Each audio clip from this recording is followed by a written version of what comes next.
Mark Carney is the next Prime Minister of Canada, and despite what looked like a fantastic run for Pierre Poilievre, he lost, he came up short, and we're going to talk about the reason why that was. Was it Trump's fault? Was it Pierre's fault? Or was it just Canadians being kind of dumb? So I want to show you two parts of Pierre Poilievre's concession speech because it got very interesting. He actually took a shot at Donald Trump over his tariff policy. Take a look.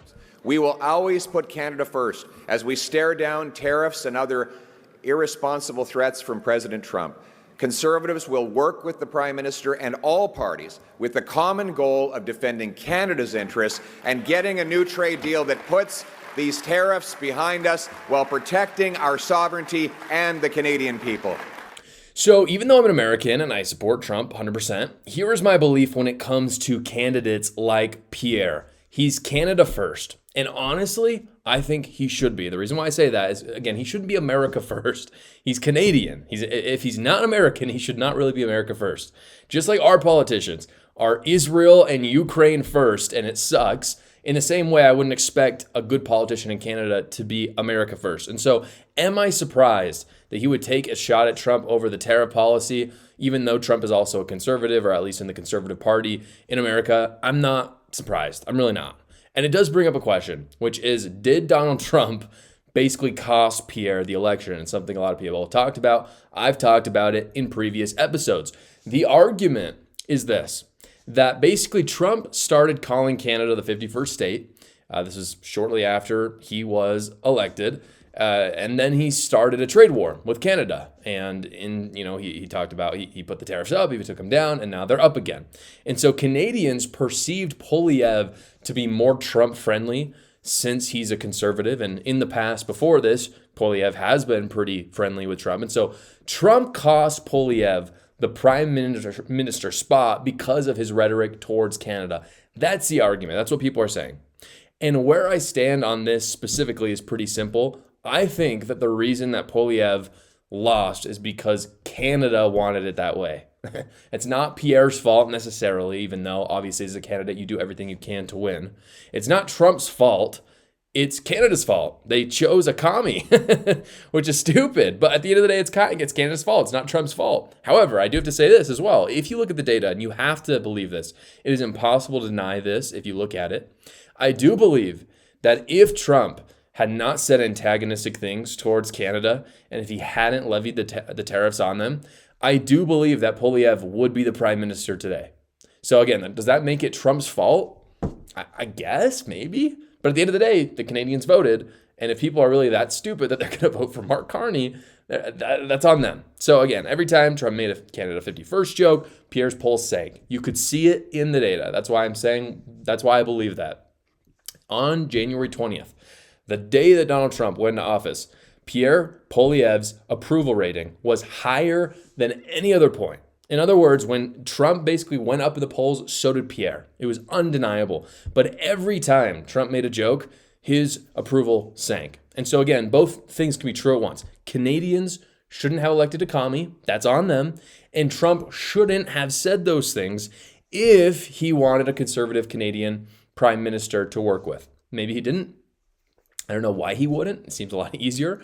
And by the way, this is incredibly close. This is something that we have to talk about. Here is the balance of power in Canada right now, just to show you how close it was. Right now, you see Liberals at 168. The majority in their parliament is 172.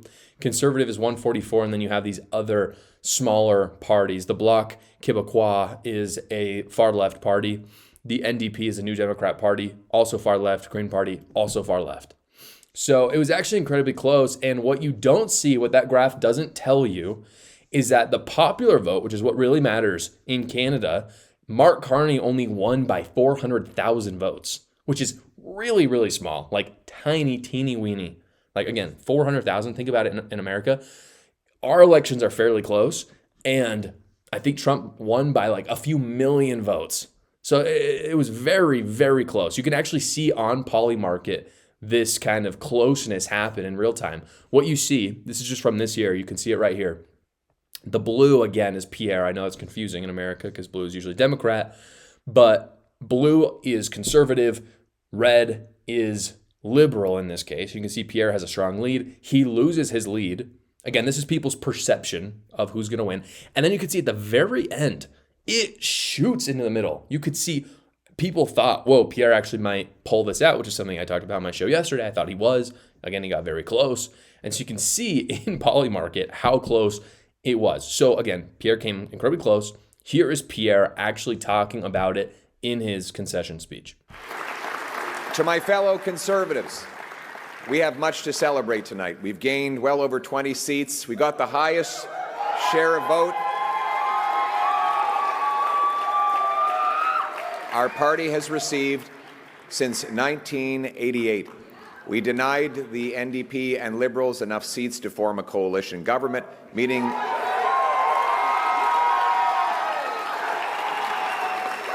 and we did all of this in a very difficult environment.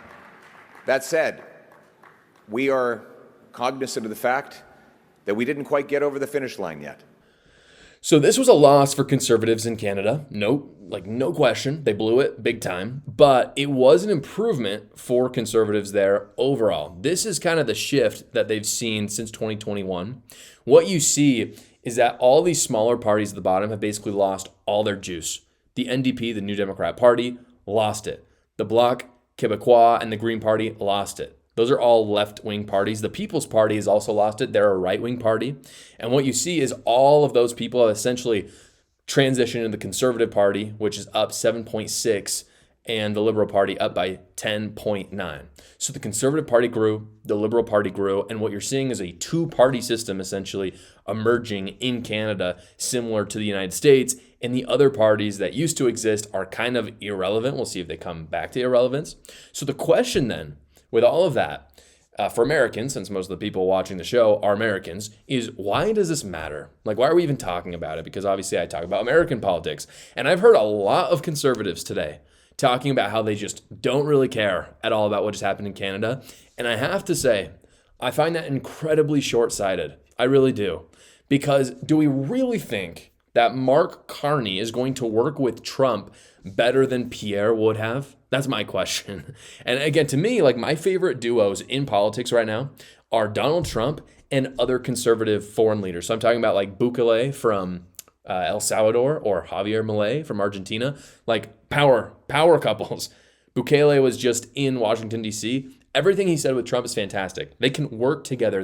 Bukele, for example, is willing to take the deported El Salvadorians, right? He's willing to be cooperative in that way. Do we really think that Mark Carney is going to be cooperative in the same way? That he's going to help Trump have less fentanyl come through the northern border of the United States? I doubt it. I seriously doubt it. I would rather see someone who works well with Trump in office, and that didn't happen. And again, we can't do that in Canada. It's just not possible for the next so many years until they have more elections. And I think that's a real shame. So yes, I think it matters. It matters a lot. And I think the Trump administration needs to be a little more strategic in the future in getting the conservatives in other countries in power. Meanwhile, guys, Democrats are up to their old shenanigans here at home. Shri Thanedar, a Democrat from Michigan, just announced that he has filed impeachment articles on Donald Trump, and they are ridiculous, folks. We're going to break them all down. But first, here is a video of his announcement. This is Congressman Shri Thanedar. Donald Trump has already done real damage to our democracy, but defying a unanimous 9-0 Supreme Court ruling, that has to be the final straw. It's time we impeach Donald J. Trump. The court said the wrongfully deported Kilmer Garcia must be allowed to return and receive due process. Trump ignored it. He ignored the Constitution. He ignored the very checks and balances that keep our democracy intact. Real damage to our country. So Shri outlines 7 reasons for Trump needing to be impeached. The problem with that, and I'm going to break them down right now, is that half of them are just lies, and then the other half of them are just not impeachable offenses at all.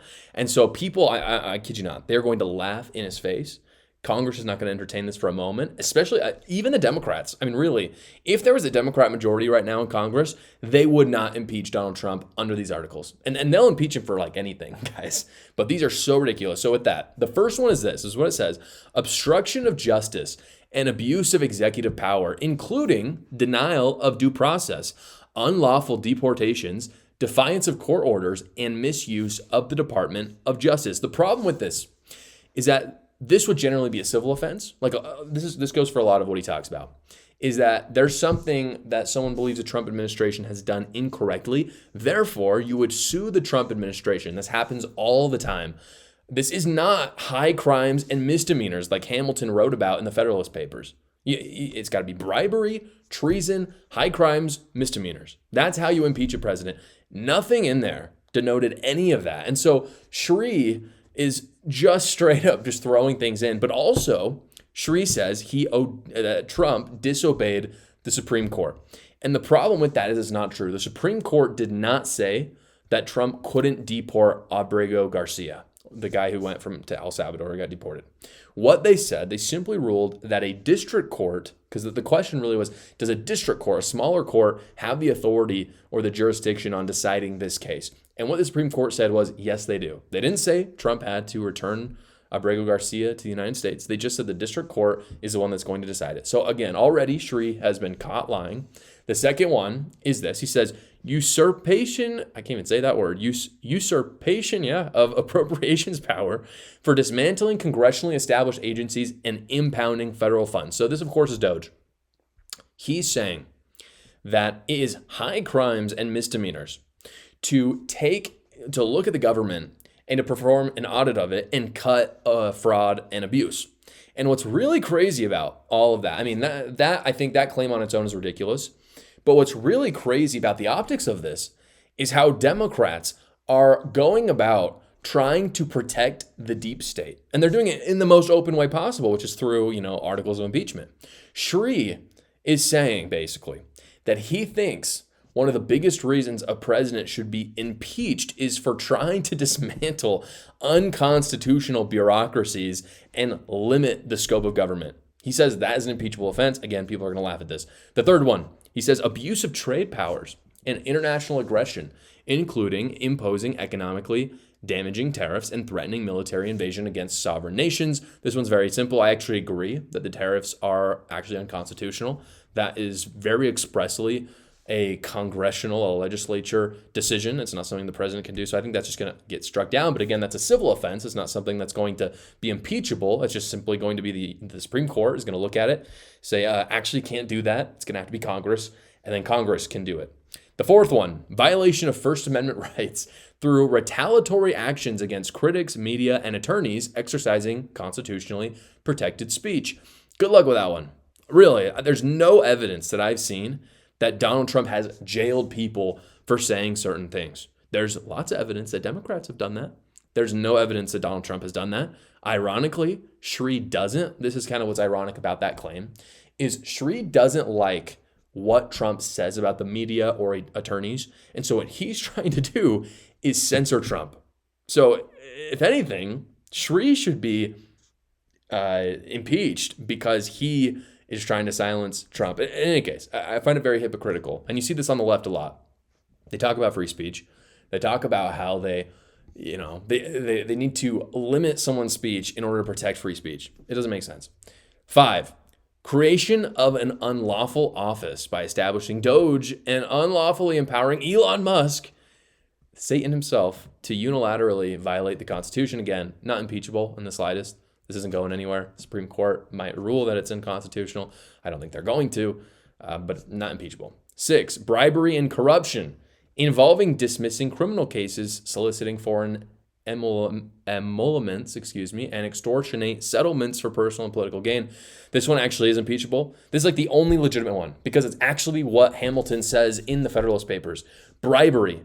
If a sitting president takes a bribe and then does policy based on that, which is, of course, what Congress does every single day, by the way, it is impeachable. And I'm cool with it. I think most people are. However, there's just no evidence for this. Again, it's just an accusation that he's throwing out there. There's no evidence at all. I'd be interested to hear it, but there's none. So it's not going to happen. And then, of course, the 7th final one, which is really the nail in the coffin for just ridiculousness. He says, tyrannical overreach, seeking to consolidate unchecked power, erode civil liberties, and defy constitutional limits on presidential authority. And again, this one is absurd to me. It is brash. It is bold. And frankly, it's a little offensive because Trump is trying to do the exact opposite of what Sri is saying. And Sri is trying to do the exact thing that he is accusing Trump of doing.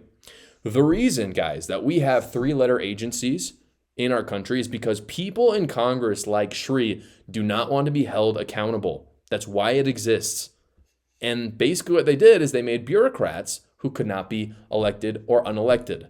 Because Congress is held accountable. If they make a decision, their constituents can come around and say, yeah, we're not going to reelect you. Bureaucrats, that does not apply to them. Democrats can just place people in the bureaucracy. They're never going to get unelected, at least until now, where Trump is trying to end that. But Congress doesn't like that at all. And because of that, it means they're going to be held accountable again, and Sri is trying to avoid that at all costs. So these impeachment articles are just dead in the water. Again, I do not even think a Democrat majority would even touch these because they're so stupid, so ridiculous. But it is fascinating to me to see Democrats spend all their time on this because it's just so childish. Like, again, if you have real evidence, look, I like Donald Trump. I'm a Republican. I'm a conservative. If you have real evidence that Donald Trump has done an impeachable offense, I want to hear about it. I really do. I want to hear about it. And I think we should impeach him if he has actually done something like that. But to bring up something so random like this, it's just a distraction. I think it's offensive to Americans. I think it's childish. It's the reason that Democrats are sitting at 15% approval below Donald Trump. Trump might not be the most popular right now. His approval rating has actually taken quite a hit after the tariffs. And obviously we could talk about if we think that polling is legit or not, which is, again, a whole other conversation. But in any case, Democrats are still sitting 15 to 20% below Donald Trump. And I think it's because Democrats can't even bring themselves to do something normal when Trump's approval goes down. They go even crazier and they do things like this and they sink their own approval. I know a lot of you guys enjoy reading, and if you're looking for a good book, I wanted to introduce you to my book, A New Cult. It's up on the bookshelf over there. I talk about how the left has literally devolved into a cult, talk about some crazy stories. I know you'll enjoy reading it. I had a great time writing it. Go check it out right now. It's on Amazon, or you can go to the link in the description below. Hey everyone, thank you so much for watching this video. Please like the video and subscribe to support me and the conservative movement, and you can watch another video right here.